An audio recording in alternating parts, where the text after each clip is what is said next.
Igreja Adventista do Sétimo Dia é escolhida pelo governo da Etiópia para levar esperança pela TV. Mensagens semanais do presidente mundial dos Adventistas agora são veiculadas em 5 idiomas. Hospital Adventista de Porto Rico ora por médico residente curado da Covid-19. Veja agora na NN.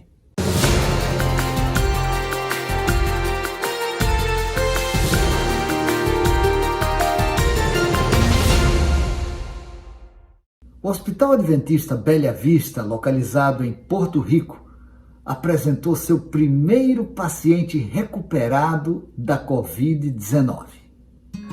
Trata-se de Elise Octavie, um médico haitiano de 40 anos que faz residência em medicina familiar no mesmo hospital. Octavie passou 3 semanas sob os cuidados médicos, enfermeiros e demais profissionais de saúde que o aplaudiram por sua recuperação bem-sucedida. Quando estava prestes a deixar o hospital, o capelão da instituição orou pelo paciente curado da Covid-19. Octavie expressou gratidão a Deus por seus cuidados e ele disse: "Esta é uma das maravilhas que Deus fez na minha vida." Ele ainda destacou: "O Deus que eu conheço e sigo nunca começa algo e deixa inacabado ao longo da estrada." O Hospital Adventista de Porto Rico tem capacidade para atender 20 pacientes com Covid-19 na sua ala de isolamento. Em meio à pandemia da Covid-19, o governo da Etiópia concedeu espaço nos seus canais de comunicação para que as denominações compartilhem mensagens de esperança e orem pela nação. A Igreja Adventista do Sétimo Dia foi uma das escolhidas. Temes Djibouti, diretor da Hope Channel na Etiópia, explicou que quando o governo fechou as igrejas por causa da pandemia, também declarou uma temporada extraordinária de arrependimento por 1 mês. Atualmente, os Adventistas do Sétimo Dia estão transmitindo em 6 canais de televisão de renome nacional e online. A Hope Channel Etiópia transmite sua programação em 4 idiomas: Amárico, Oromo, Tigrínia e inglês. Como resultado, muitos telespectadores enviam mensagens de agradecimento e já estão estudando a Bíblia e preparando-se para o batismo. Em meio à pandemia do coronavírus, fiéis adventistas na África do Sul satisfazem as necessidades básicas de uma comunidade. Enquanto a pandemia do coronavírus continua com milhões de pessoas paralisadas em todo o mundo, muitas famílias enfrentam incertezas quanto à próxima refeição. Impactada pela difícil situação dessas famílias, a maioria das quais vivem em locais miseráveis, a irmã Linda Wembinga mobilizou fiéis à sede da Igreja Adventista na África do Sul, os quais doaram comidas para 20 famílias. Alguns membros da sede adventistas, tocados pelas notícias das comunidades famintas, doaram alimentos e dinheiro para comprar mais suprimentos para os necessitados. Os adventistas estão respondendo, comprando e trazendo comida. Esses alimentos vão alimentar e ajudar a sociedade, nossos irmãos e irmãs que estão sem comida neste momento da pandemia da Covid-19.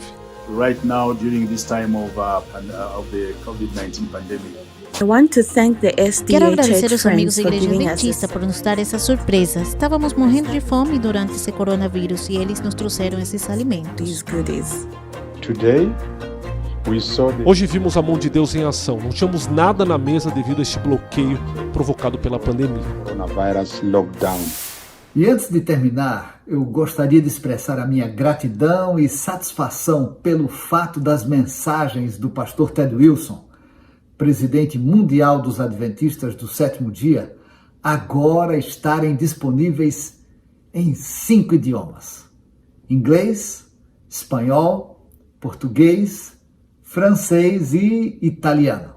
Outra novidade é que os vídeos preparados para este período de pandemia estão postados em canais oficiais da Igreja Adventista do Sétimo Dia no YouTube, recém-criados para cada idioma. Agora você já pode ver, assistir, baixar e compartilhar as mensagens do pastor Ted Wilson no canal mundial da Igreja Adventista do Sétimo Dia no YouTube. Na santa palavra de Deus, no entendimento profético da palavra de Deus. Deus te hará testigo durante e mais allá desta pandemia. Alors que vous approfondirez la compréhension prophétique de l'époque que nous vivons. Ora ci si chiede, questa è la crisi finale, è una delle settime Deus é bom e louvado seja o Senhor por essa conquista. Agradeço os profissionais de todo mundo que tornaram isso possível. E essas foram as informações dessa semana. A gente volta com mais notícias de fé, amor e esperança. Que Deus abençoe e um abraço. On this quiet street in Madrid, Spain, you can hear the inviting sound of worship. The music is coming from this building, where the Alcalá de Henares Adventist Church meets.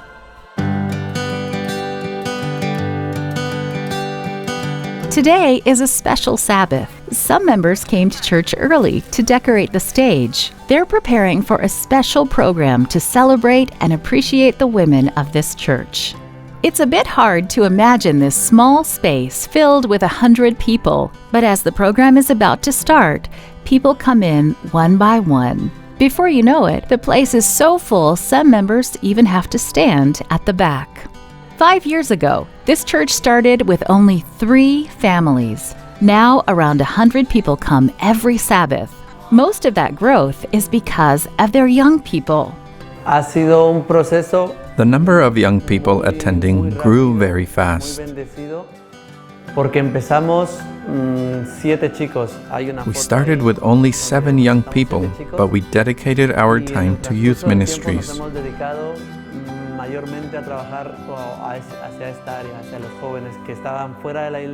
Last year, 8 members were baptized, and another 6 accepted Christ this year. The youth gather in this small room to study the Bible. The bond among them is evident as they sing praises together and study God's Word. Hemos intentado crear. We try to be united and be a big family. And of course, we're very thankful that the whole church always keeps us in their prayers.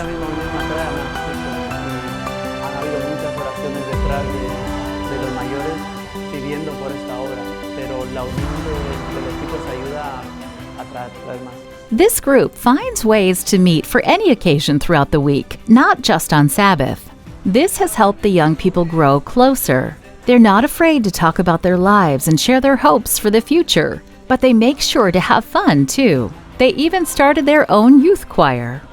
But as much as young people are welcome in this church, it has presented them with a problem. Tenemos un problema económico muy grande. We have a financial problem in the church because almost half of us are young people without income. So we don't have enough money to keep renting this place of worship. This group is praying for God's plan for their congregation. They want to keep growing, and there's no denying the importance of the youth in the church. As youth leader, Oliver is encouraged by what he sees and experiences with the young people. It warms my heart seeing all these young people come to church. Sometimes we go to church on Friday and stay as long as we can until about 11 p.m. On Sabbath, we go to church and stay there the whole day, enjoying worship together. I feel very good when I see this, and it helps me grow spiritually as well. Please pray for the Alcalá de Henares Church as they continue to reach out to the young people and everyone in their community.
se feliz, sempre em paz puder andar.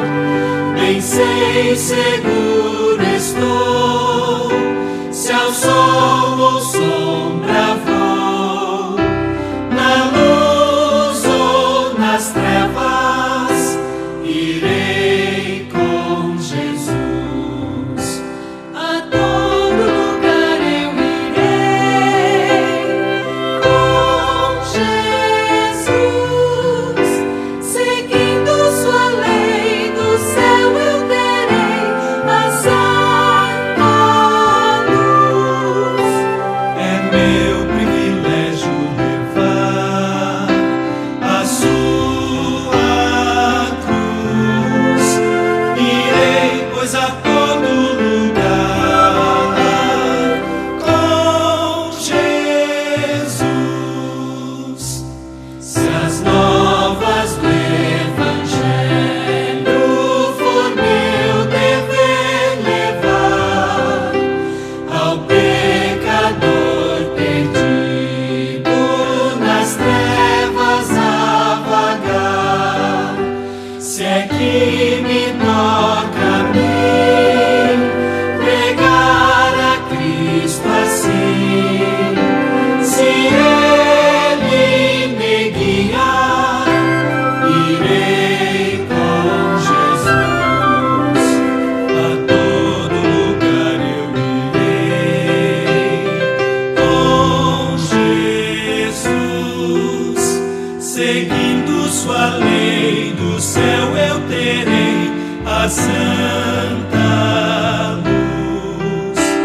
É meu privilégio levar a sua cruz. Irei, pois, a todo lugar com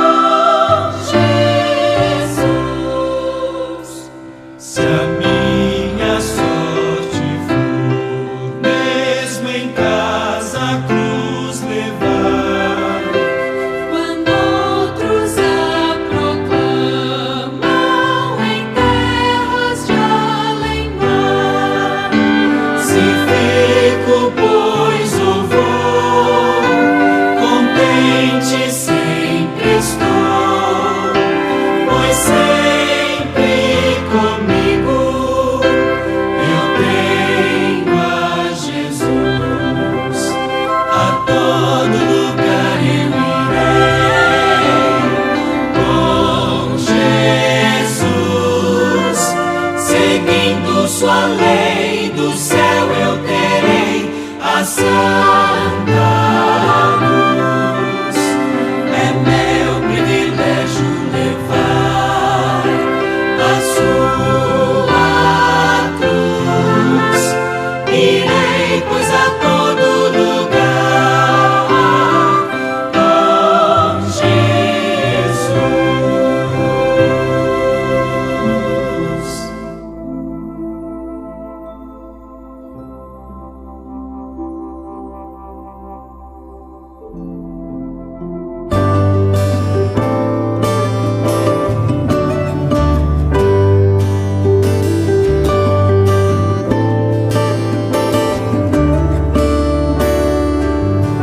Eu sei que tens momentos de dor e solidão. Por vezes o teu esforço parece ser em vão.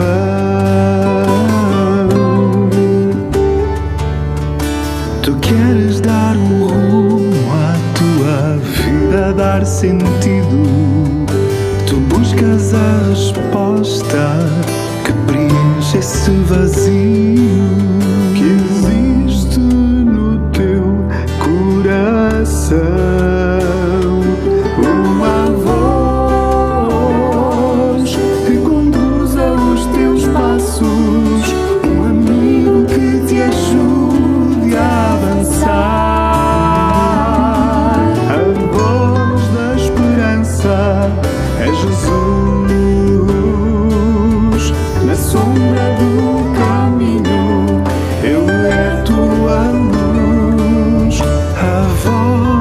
esperança é Jesus.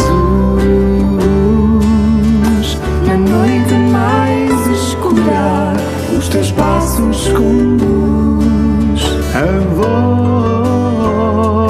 da esperança, Jesus.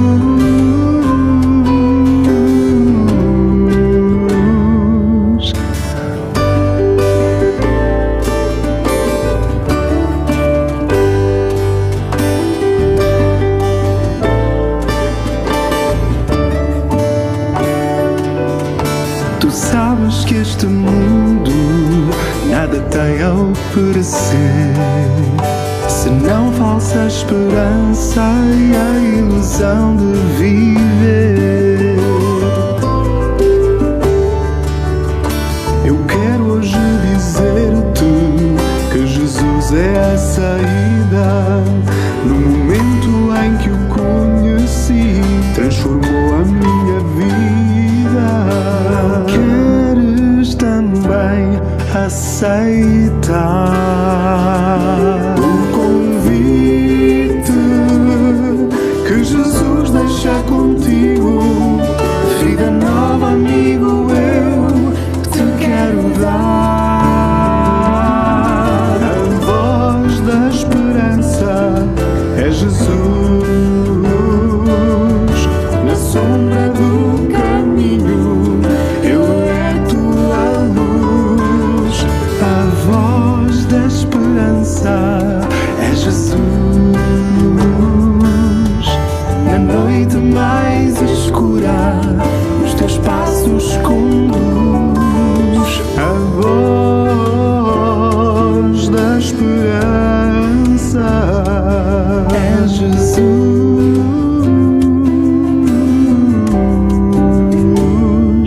É Jesus.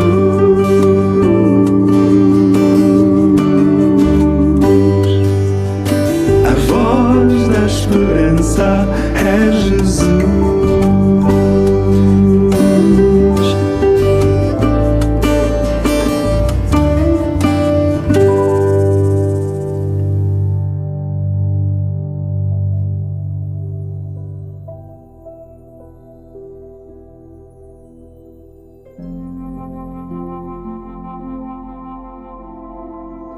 Eu sou muito feliz por tê-lo aqui, Rodrigo. Obrigado. Que Deus o abençoe e que não apenas nós que estamos aqui, mas aqueles que nos assistem pela TV Moema também, sintam-se abençoados nessa manhã. Que Deus o abençoe, que Deus o use e obrigado por estar conosco. Eu que agradeço e um bom sábado a todos. Que a graça de Deus esteja com vocês. Hoje de manhã eu falei por telefone rapidamente com o pastor Gilberto Araújo, que está lá no Líbano. E ele perguntou, onde é que você está hoje? Eu vou pregar na igreja de Moema. Ele falou, eu fui pastor dessa igreja há 35 anos. A maioria de vocês não estavam nascidos ainda há 35 anos, não vão lembrar, né? Mas é um prazer nós estarmos aqui, uma igreja muito bonita. É a primeira vez que eu venho a Moema, não conhecia ainda a igreja de vocês, viu? Já tinha ouvido falar bem de Moema desde que eu fazia teologia. Há menos de 35 anos, é claro. E sei que você que está assistindo a gente de casa pela TV Moema, que o Espírito Santo esteja com você, pegue a sua Bíblia, acompanhe o sermão, acompanhe a explanação e sinta o calor da presença do Espírito Santo, independente em qual parte do mundo você está. Eu recebi uma mensagem de alguém da Holanda perguntando, escuta, vai ser transmitido? Eu queria assistir da Holanda. Então pode ter pessoas do Brasil, de fora do Brasil, não importa onde você esteja, você está no coração de Deus. Irmãos, como o pastor Brenha pediu para fazer a confirmação, hoje à tarde, às 18 horas, nós vamos falar sobre um tema aqui, a ressurreição de Cristo. Fato real, embuste, podemos realmente, um cientista pode racionalmente acreditar na ressurreição de Jesus, nós podemos provar que Jesus ressuscitou, em base de quê? Nós dizemos que Jesus ressuscitou dentre os mortos. Então venha, traga, se você tem um colega universitário, alguém da área de filosofia, de história, de física, alguém que duvida da veracidade histórica da Bíblia, traga. Nós vamos estar aqui para discutir especificamente esse assunto. Jesus ressuscitou mesmo dentre os mortos. Há pessoas intelectuais aqui nessa igreja, escritores, advogados, jornalistas, empresários, universitários. E alguém pode perguntar, você em sã consciência acredita que um homem esteve 3 dias morto e levantou e comeu peixe? Isso é uma coisa meio sem sentido. Em pleno século XXI, Por que podemos racionalmente acreditar na ressurreição de Cristo? Hoje, às 18 horas, e não esquecendo de quem está em casa, você acompanha aí também através da telinha do seu computador, tá bom? Nesta manhã, nós vamos estudar um tema sobre o escondimento, se é que não é um neologismo essa palavra, o escondimento de Deus. Por que Deus está escondido? Por isso eu intitulei esse sermão, Porque Ele Veio, a realidade incômoda de um Deus escondido. Deixe-me dizer para a igreja nessa manhã, os visitantes, os irmãos, todos que estão aqui, e o visitante também é meu irmão, porque essa determinação, não é? Todos vocês que estão nesta manhã, eu confesso de público, a primeira parte é politicamente correta dizer num púlpito, eu amo a Deus, eu leio a palavra de Deus, eu prego sobre Deus, mas Deus está irritantemente escondido de mim. O que eu mais queria era ver Deus. Mas a gente não vê. Por que Ele está tão escondido? Por que Ele insiste em se esconder? Acho que ninguém aqui nessa manhã, em sã consciência, pode falar assim, eu vi Deus. Pode? E se alguém falar, eu vou conversar com algum psiquiatra aí para conversar. Eu fiz a minha barba hoje de manhã no hotel antes de vir para cá e eu vi o meu rosto, eu não vi Deus. Eu sei que você pode falar de maneira poética, de maneira simbólica. Não, mas eu vejo Deus no sorriso de uma criança. Eu vejo Deus em dois amigos que se abraçam. Eu vejo Deus num gesto de caridade. Tudo bem, isso é muito bonitinho, muito poético, mas falando em termos existenciais, eu queria ver Deus, eu queria poder abraçar a Deus como eu posso abraçar qualquer um de vocês. Eu queria poder pegar na mão dele e ele está oculto. Vamos ler uma passagem da Bíblia que admite isso. Evangelho de João, capítulo 1, versículo 18. E por que, Senhor, o Senhor está tão escondido assim? Evangelho de João, capítulo 1, versículo 18.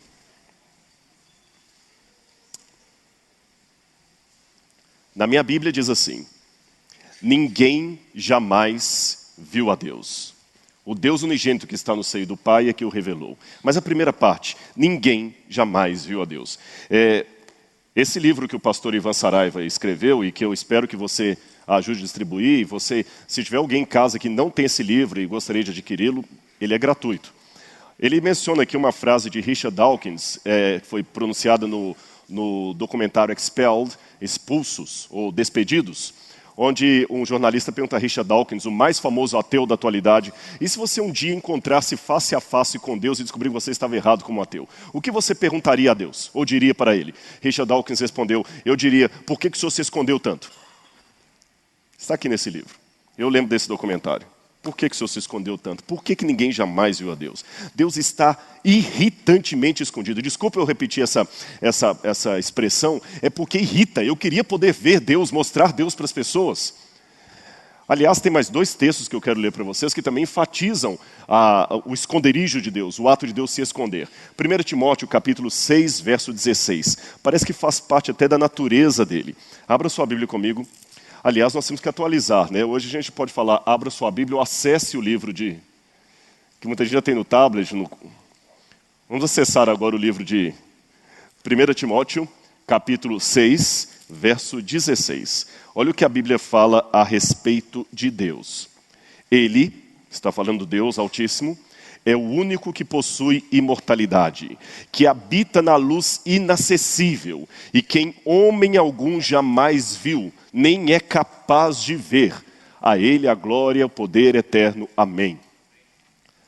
Puxa vida, parece meio um namoro às escuras esse negócio de amar um Deus que você não pode ver. Mais um texto, Êxodo capítulo 33, verso 20. É o momento em que Moisés pede para ver Deus. Êxodo capítulo 33, verso 20. E acrescentou, quando Moisés pede a Deus para vê-lo, Deus responde para Moisés, não me poderás ver a face, porque nenhum homem verá minha face e viverá. Se tiver um ateu me assistindo, ele fala assim, tá bem, por isso que eu não aceito a ideia de vocês cristãos, vocês ficam falando de um Deus às ocultas, é como comprar uma casa que não está nem na planta, é como dar um cheque para comprar um carro que nem foi fabricado, é como fazer o batizado de uma criança que nem nasceu. Isso para aqueles que acreditam em batismo infantil, é claro. Por isso que eu não acredito nessa questão de religião. Agora alguém pode falar, eu quero abrir um parênteses aqui, que alguém pode perguntar, mas vem cá, Rodrigo, eu não entendo, porque no Antigo Testamento há vários lugares em que as pessoas viram a Deus. Isaías viu Deus sentado no seu trono, não é isso? Moisés deixou que Deus passasse por ali, diz que Moisés falava com Deus face a face, ou como diz em hebraico, panim lepanim. E essas aparições de Deus no Antigo Testamento, se a Bíblia fala que ninguém diz Deus, nem viu Deus, como explicar essa aparente contradição? Eu gosto de uma explicação de Ellen White no livro Patriarcas e Profetas, que eu vou tomar a liberdade de ler com vocês. É um texto um pouco longo, mas eu acho que compensa ser lido, porque ele esclarece como é que a Bíblia fala que Deus não foi visto e várias pessoas aparentemente viram Deus Pai no Antigo Testamento. Em todas estas revelações da presença divina, a glória de Deus se manifestava por meio de Cristo. Não somente por ocasião do advento do Salvador, mas também através de todos os séculos após a queda e promessa de redenção. Deus estava em Cristo reconciliando consigo o mundo, 2 Coríntios 5,19. Cristo era o fundamento e o centro do sistema sacrificial, tanto da era patriarcal quanto da judaica. Desde o pecado de nossos primeiros pais, não tem havido comunicação direta entre Deus e o homem. Toda a comunicação entre o céu e a raça decaída tem sido por meio de Cristo. Foi o Filho que fez a nossos primeiros pais a promessa de redenção. Foi Ele que se revelou aos patriarcas. Adão, Noé, Abraão, Isaque, Jacó e Moisés compreenderam o Evangelho. Estes santos homens da antiguidade entretinham comunhão com o Salvador, que viria ao mundo em carne humana. E alguns falaram com Cristo e os anjos celestiais face a face. Cristo não somente foi o guia dos hebreus no deserto, o anjo em quem estava o nome de Jeová, e que, velado na coluna de nuvem, ia diante das hostes. Mas foi também ele que deu a Israel a lei. Por entre a tremenda glória do Sinai, Cristo declarou aos ouvidos de todo o povo os 10 preceitos da lei de seu pai. Foi ele que deu a Moisés a lei cravada em tábuas de pedra. Patriarcas e Profetas, página 366. Então acho que isso aqui esclarece bem. Todas as visões de Deus Pai no Antigo Testamento foram mediadas por Cristo. Então ele ainda continua oculto. Blaise Pascal, um matemático e filósofo admiradíssimo, que acreditava em Deus, ele falou que toda religião, que uma vez que Deus se escondeu, e a gente não pode negar isso, eu acabei de perguntar aqui, não é questão de fé, é questão de sentidos físicos mesmo. Se eu falar assim, Deus se escondeu, não é nem ponto para discussão, realmente, se ele existe, ele está oculto. Então Blaise Pascal falou, uma vez que Deus se escondeu, toda religião que não diz que Deus está escondido não é verdadeira. E toda religião que não explica a razão desse escondimento não instrui. E aí Blaise Pascal cita em latim uma passagem de Isaías 45, verso 15, Veritu es Deus absconditus, que diz, verdadeiramente o Senhor é um Deus oculto, escondido. Então insistimos na pergunta, já que Blaise Pascal fala que toda religião que não admite o escondimento de Deus, desculpe usar essa expressão escondimento, às vezes o tradutor e traditore, diz o italiano, o tradutor é um traidor. E às vezes você não consegue encontrar uma palavra exata para traduzir o original. Por isso que eu estou usando a palavra escondimento. Uma vez que esse escondimento de Deus é real, é mais do que esconderijo. Ele se esconde, uma coisa é real. Toda religião que não explica, que não admite isso, não explica a razão de Deus estar escondido, não é verdadeira. Então, como eu não quero participar de uma religião falsa, eu gostaria de responder a pergunta por que ele se esconde. Mas antes de responder essa pergunta por que ele se esconde, eu tenho uma outra pergunta implícita. Por que nós também nos escondemos dele? Porque, principalmente você que me ouve, seja aqui pessoalmente, seja você que está acompanhando em casa, infelizmente os homens se escondem de Deus também. Eu me lembro de uma velha música de Padre Zezinho. Não sei quantos conhecem Padre Zezinho, famoso cantor da Igreja Católica. Ele tem uma música dele sobre um certo Galileu.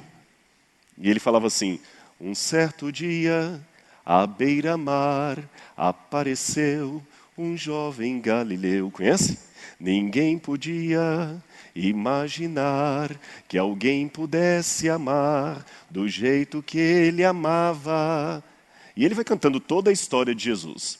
Chega um determinado momento que ele fala que Jesus foi crucificado, e ele canta esse pedacinho assim, Mas o homem ainda tem medo de Jesus, que tinha tanto amor. Esse pedaço da música de Padre Zezinho que eu queria pensar. O homem ainda tem medo de Jesus. Se ele chegasse face a face e falasse, para onde você olharia? Então a gente pergunta por que Deus se escondeu, mas desde o Éden, nós também estamos nos escondendo dele. Tá certo? Desde o Éden. Deu um probleminha ali. Se puder voltar a imagem geral. Isso. Obrigado. Agora, já que eu mencionei o Richard Dawkins aqui, citado pelo pastor Ivan Saraiva, eu vou mencionar outra expressão dele. Alguém perguntou, Richard Dawkins, o que seria necessário para você acreditar em Deus? E vejam o que ele falou. Desde que o PowerPoint apareça.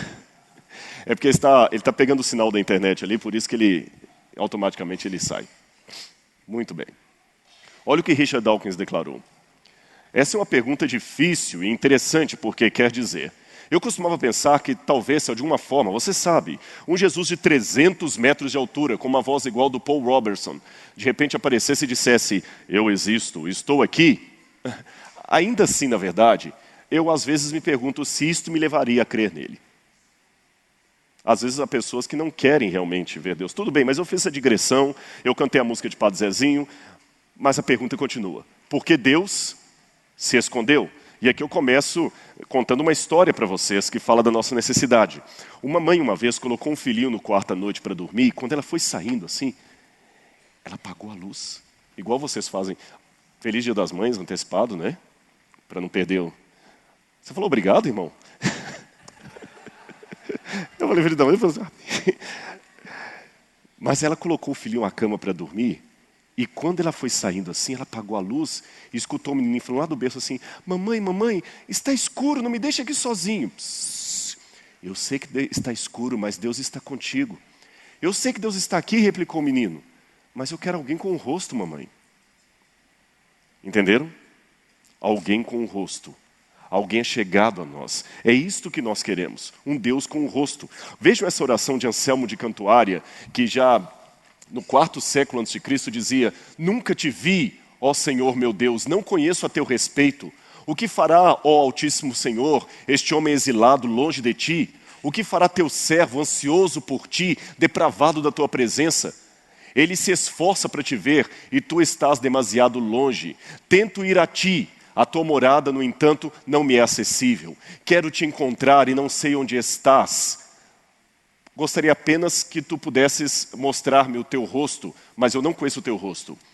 Senhor, tu és o meu Salvador, todavia nunca te vi. És o meu Criador, do nada fizeste. Acabou que o slide cortou o final ali. Essa oração de Anselmo de Cantuária expressa, há tantos séculos atrás, expressa a mesma angústia que nós temos hoje. E os ateus pegam uma carona nisso aí. Esse livro, escrito por John Schaffenberg, onde ele diz Divine Hiddeness and Human Reason, ele diz, olha, esse negócio de Deus está escondido é a maior prova que ele não existe. Olha os argumentos desse ateu nesse livro. Se existe um Deus, ele é amor puro. É o raciocínio dele. Se Deus é amor puro, não existe a possibilidade de não crer nesse Deus. Mas a possibilidade de não crer ocorre. Logo, não existe um Deus que é amor puro. Logo, não existe Deus. Sabem qual que é o primeiro problema com esse livro? Erro básico. Se existe amor genuíno, ele não pode ser recusado. É justamente o oposto. A primeira marca de um amor verdadeiro é que ele pode ser recusado. Ninguém que ama de verdade obriga o outro, ama-me, senão eu vou acabar com sua cara. Não existe isso. A primeira indicação de um amor genuíno é que ele pode ser rejeitado. Segundo, algumas coisas se ocultam não porque querem brincar de pique-esconde, é porque são grandiosas demais para nós entendermos. E o autor ignora a história da queda e redenção.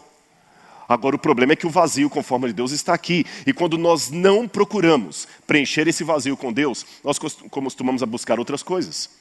Vejam essa cena. O que você está vendo ali? Você pode falar, jovens num show de música popular qualquer? Não, eu estou vendo um culto. Há pessoas que gostam do artista, tem gente que idolatra o artista. Vocês já notaram como é que o ser humano, em pleno século XXI, apesar de tanto secularismo, apesar de tanta dificuldade de acreditar, os seres humanos estão carentes de significado? Quero um exemplo tácito agora, com relação ao que está acontecendo recentemente? A tocha olímpica passando pelo Brasil. Vocês já notaram como as pessoas choram porque vem o quê? Um pedaço de pau com metal e um foguinho. Sério, vocês notaram como é que as pessoas choram olhando aquele ali? Aquele que segura a tocha olímpica, nossa, eu estou emocionado. Por causa de uma tocha. Busca por significado. As pessoas querem um sentido. Por isso que alguns gostam do futebol, outros idolatram o futebol. Agora, o problema, meu amigo, é que se você não aceita Deus na sua vida, ninguém se torna moralmente maior do que os deuses que ele adora. E se você colocar um ídolo no lugar de Deus, você vai imitar esse ídolo. Agora, o sentido que eu quero para a vida não é apenas histórico. Sabe, se nós fôssemos cães e gatos, nós não procuraríamos sentido da vida. Não procuraríamos. Até onde eu saiba, os animais são muito parecidos com os seres humanos em várias coisas. O animal tem sinapse, o animal reconhece, ele aprende, ele tem inteligência, ele tem dor, ele tem sentimento. Mas eu nunca vi nenhum animal refletindo sobre o significado da vida, sobre o sentido da morte. E justamente porque nós refletimos, nós somos mais do que os animais. Mas nós não queremos apenas um sentido histórico, nós queremos um sentido pessoal, alguém conosco. É aí que vem o problema. Deus não pode ser conhecido, mas eu quero conhecê-lo. E diz João 17,3, a vida eterna é esta, que te conheçam a ti, Deus único e verdadeiro, e a Jesus Cristo, a quem enviaste. Rodrigo, mas como fazer isso se Deus se escondeu? Transcendência e imanência. Até a natureza diz o porquê que Deus se esconde. Qual é o tamanho desse Deus? Já que eu falei que algumas coisas se escondem porque são grandiosas demais. Quer saber por que Deus se escondeu? Olha o que diz o Salmo 8, versos 13 e 4. Abra sua Bíblia. E você que está em casa também, acompanhe com a gente, pegue a sua Bíblia, participe desse culto, desse momento. Mesmo que você estiver assistindo esse sermão, num outro momento aí no canal do YouTube, assista, mas participe. Deixe Deus falar o seu coração. Salmo 8, versos 3 e 4. Vocês sabem que esse salmo foi lido por um dos astronautas, eu não sei se foi Armstrong, que pousaram na Lua, um dos 3 Armstrong, Edwin Collins, Armstrong e Aldrin. Acho que foi o capitão Armstrong que leu esse salmo quando eles voltaram da Lua numa das suas entrevistas, sobre o sentimento de ter estado lá. E o salmo diz, quando contemplo os teus céus, obra dos teus dedos, e a lua e as estrelas que estabeleceste, que é o homem para que dele te lembres, e o filho do homem para que o visites. Qual o tamanho desse Deus? Olha o que Isaías fala a respeito das estrelas. Isaías capítulo 40, verso 26.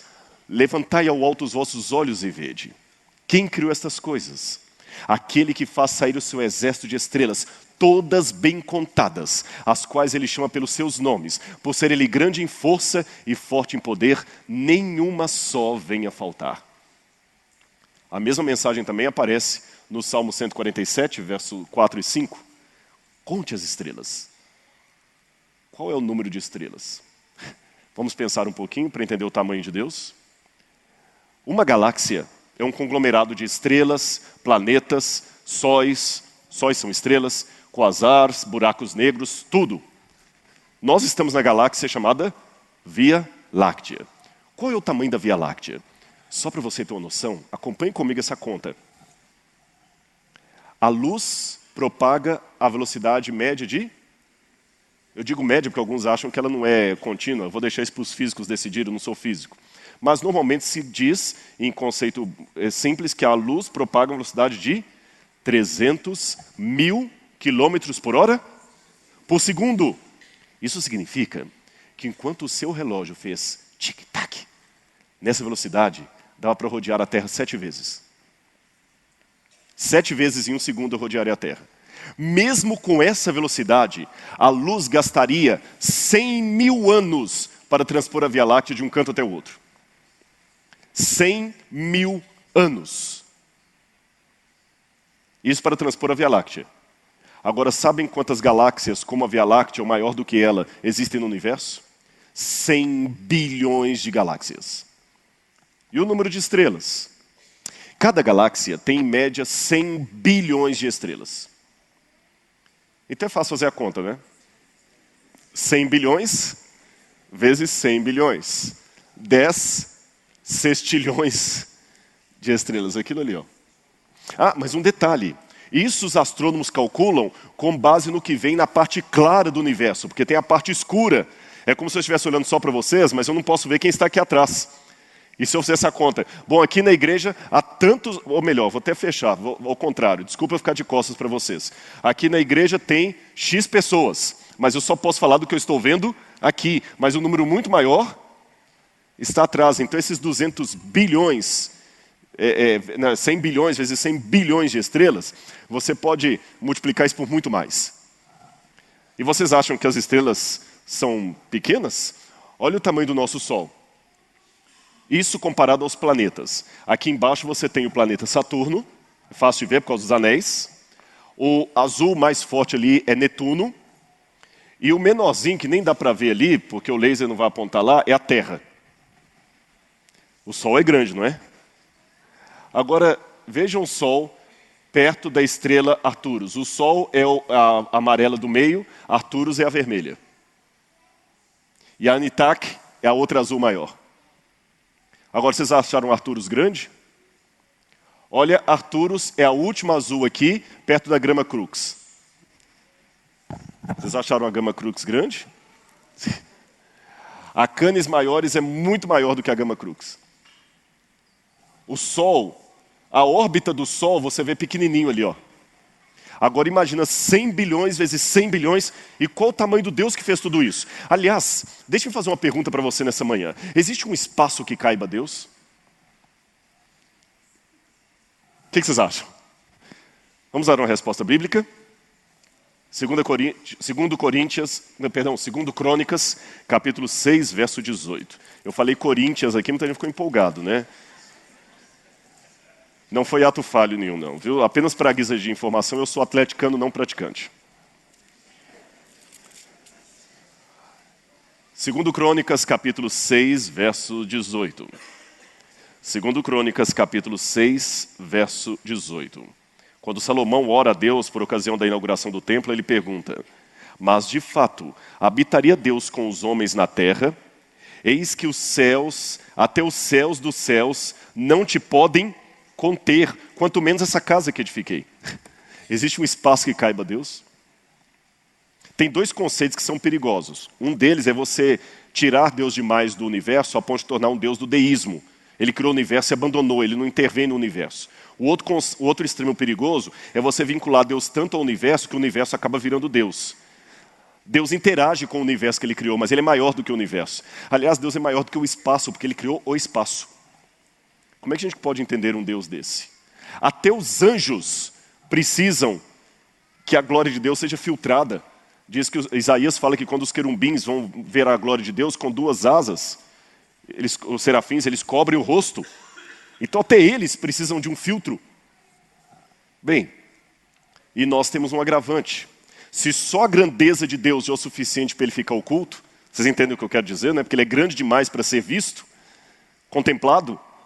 Imaginem o pecado que nos afastou dele. Então a questão, como é que resolve isso? Martinho Lutero dizia que os homens usam uma máscara para se esconder. Deus, ao contrário, usa uma máscara para se revelar. A maneira que Deus tem de se revelar é se escondendo.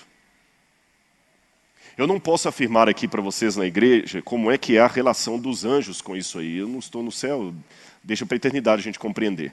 Mas aqui na terra, na situação de pecado, uma coisa é óbvio.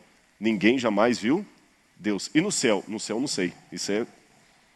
Como é que é o céu? Quando eu chegar lá eu vou descobrir.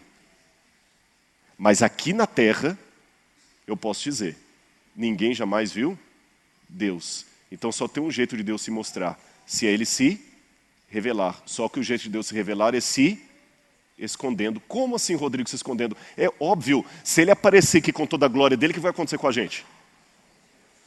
Morrer. Imagine que estejamos de noite e você esteja falando comigo, mas atrás de mim tem um holofote glorioso, brilhante. Você conseguiria me ver? O holofote ia te cegar. Qual o único jeito que você teria de me ver? Se apagar o holofote? Não é isso? Deus então apagou a glória dele quando ele veio aqui viver em nosso lugar e conosco. Portanto, a teologia fala que há dois tipos de revelação de Deus.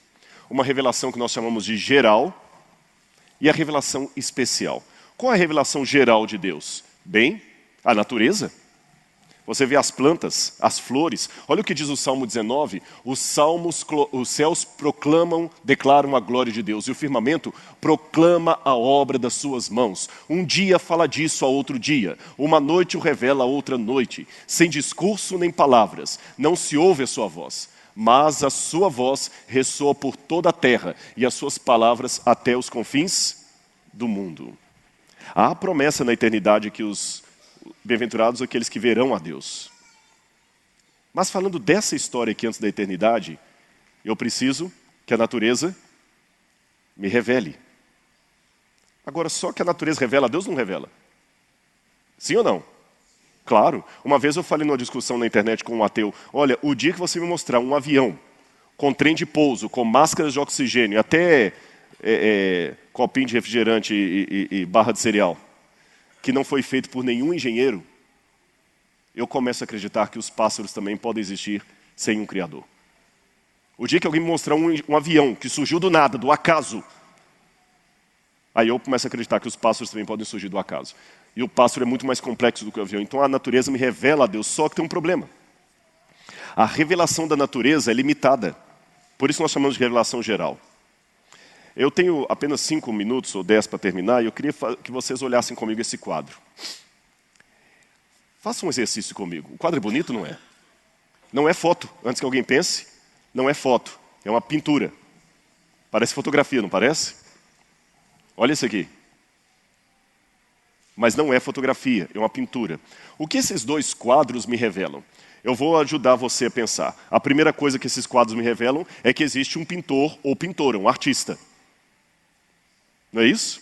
O que mais que olhando esses quadros eles podem me revelar? Bom, se eu fosse um apreciador de arte, esses quadros me revelariam muita coisa do artista. Eles me revelariam que o artista tem noção de profundidade, de simetria, que o artista viveu num período do século XX, porque a modo como ele retrata as mulheres ali, a roupa, esses quadros também me revelam que o artista tem noção de estética humana. O que eu mais gosto, porque eu sou sinófilo, eu gosto de cachorro, é esse aqui, ó. O quadro me revela o quê de quem pintou? Que ele gosta de animais. Me revela que é uma pessoa que realmente sabe notar a profundeza de olhar até de um cachorro. Esse quadro aqui, que é Maria e o Menino Jesus. Me revela que possivelmente o artista é até um religioso, né? Os quadros não revelam muita coisa de quem os fez? Além da própria existência de quem os fez? Assim também, quando eu olho para a natureza, ela me revela muita coisa. Ela revela que um Criador existe e que ele tem noção de matizes, cores, que ele não é monótono. Mas existe uma limitação. Os quadros não me revelam muita coisa do caráter de quem os fez. O quadro não disse quem o fez é capaz de me amar ou não.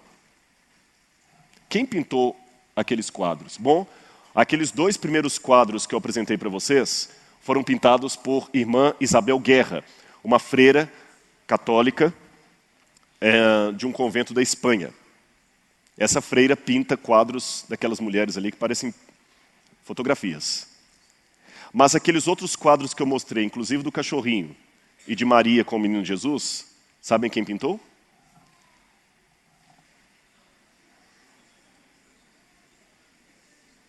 Ou seja, uma obra de arte pode me revelar muita coisa a respeito de quem a fez, mas não pode revelar tudo e pode me induzir ao erro. Um monstro pode pintar um quadro como uma religiosa pode pintar o quadro. Então, quando eu olho a natureza, ela pode me revelar que existe um Criador. Ela pode me revelar que ele é detalhista. Mas a natureza não me diz se esse Criador é capaz de me amar. Ela não me diz se esse Criador realmente é o meu Salvador ou um brincalhão cósmico. Então, por mais que a natureza me revele a Deus, é uma revelação geral. Eu preciso de uma revelação específica, especial. Aí vem a revelação de Jesus Cristo. O verbo que se fez carne e habitou no meio de nós. Por isso que o primeiro texto que eu li aqui nessa manhã diz: ninguém jamais viu a Deus. O Deus unigênito que está no seio do Pai foi quem o revelou. E por isso que o Apocalipse diz que esse é o livro do Apocalipse, a revelação de Jesus Cristo. Porque Cristo, lembrando a historinha daquela mãe que deixou o menino no quarto à noite, Cristo é Deus com o rosto. Ele se fez um de nós. O centro da revelação é Jesus. Por isso que eu tenho Jesus, a revelação especial do Pai, e a Bíblia que me conta essa revelação. E por isso que hoje à tarde eu convido você para vir aqui, para estudarmos a maior prova de que Cristo é a revelação do Pai, a sua ressurreição. Porque se Cristo não tivesse ressuscitado, ele não poderia ser a revelação do Pai. Por que é importante acreditar na ressurreição? Cristo é a revelação de Deus. Uma vez um homem possuía um aquário com peixes do mar. E vocês sabem que ter um aquário marinho gasta muito dinheiro, muito tempo. O pH da água tem que ser preciso, a salinidade dela, o tipo de ração é especial. E aquele homem ficava frustrado, porque todas as vezes que ele ia colocar a comidinha ali, os peixes fugiam dele. Ele ia trocar a água, os peixes fugiam dele. Ele ia limpar o aquário, os peixes fugiam dele. E ele desabafou com um amigo: por que esses peixes correm de mim, sendo que eu os amo tanto? O amigo falou: é lógico, eu também correria. Você é muito grande para eles. O seu rosto os assusta. Na verdade, você é um Deus. E ele falou: é verdade. Mas como é que eu posso falar com esses peixes que eu não quero o mal deles, que eu os amo? O amigo falou: só tem um jeito. Se você virar peixe e entrar no aquário. Eles vão perder o medo de você, mas também podem rejeitar você. Em termos parabólicos, foi isso que Deus fez. Ele entrou no aquário. Ele se tornou um de nós, na pessoa de Jesus Cristo. Uma vez, quando eu estudava filosofia, eu lembro de Xenófanes dizendo, e Xenófanes foi um dos pais do ateísmo, né? Se os bois e cavalos pudessem pintar e produzir obras de artes similares às dos homens, os cavalos pintariam os deuses na forma de cavalos, e os bois pintariam os deuses na forma de bois. O que é que Xenófanes quis dizer isso? Que na verdade essa ideia de Deus, fomos nós que criamos Deus. E isso pode valer para qualquer religião, para a religião dos gregos, realmente eles podem ter fabricado Zeus. Isso pode valer para a religião hinduísta, o hindu realmente pode ter olhado a natureza e fabricado Deus. Isto, contudo, não bate com o cristianismo. Por quê? Porque se alguém me perguntar, como é esse Deus que você nunca viu? Eu te falo como ele é, eu te falo onde ele morou, eu te falo onde ele existiu, eu conto a história dele para você, o nome dele é Jesus de Nazaré. Ele tem um rosto. E se eu quero saber como agir, esse Deus agiu como ser humano para siga o modelo. E me permitam novamente citar mais uma canção de Padre Zezinho. Se eu quero saber qual é o segredo da felicidade, amar como Jesus amou, sonhar como Jesus sonhou, pensar como Jesus pensou, viver como Jesus viveu, sentir o que Jesus sentia, sorrir como ele sorria. Aí, quando chegar ao final do dia, eu tenho certeza que eu dormiria muito mais feliz. Mas que pena que o homem ainda tem medo de Jesus, que tinha tanto amor. Ele é Deus com o rosto, um Deus achegado a nós. Como é o meu Deus? Olha para a vida de Jesus e você terá a sua resposta. O meu Deus é infinito, criou o universo, os céus e a terra, mas ele também é de carne e osso, para que eu possa abraçar, contar uma piada e ele rir comigo no final e dizer: eu te amo e eu preciso de você. E nunca mais se esqueça disso. Sua vida não terá sentido a não ser correndo para os braços de Jesus.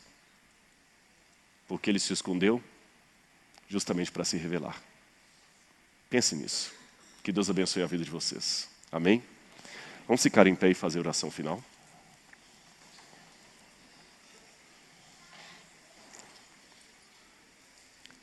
Obrigado, querido Deus, por mais um estudo da Tua Palavra. Obrigado porque nós temos a revelação do Pai através de Cristo Jesus. Dá-nos a Tua paz. Perdoa todo e qualquer pecado que nós temos cometido contra Ti. E permita-nos, ó Pai, que temos a oportunidade de chegar logo ao céu, onde podemos orar de olhos abertos, porque estaremos falando face a face com o nosso Deus.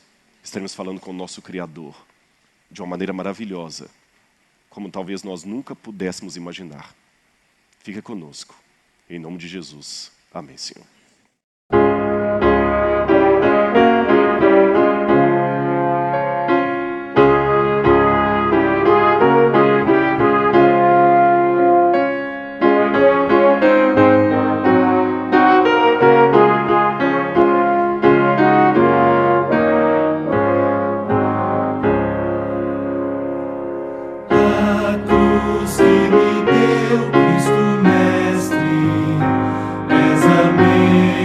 cruz que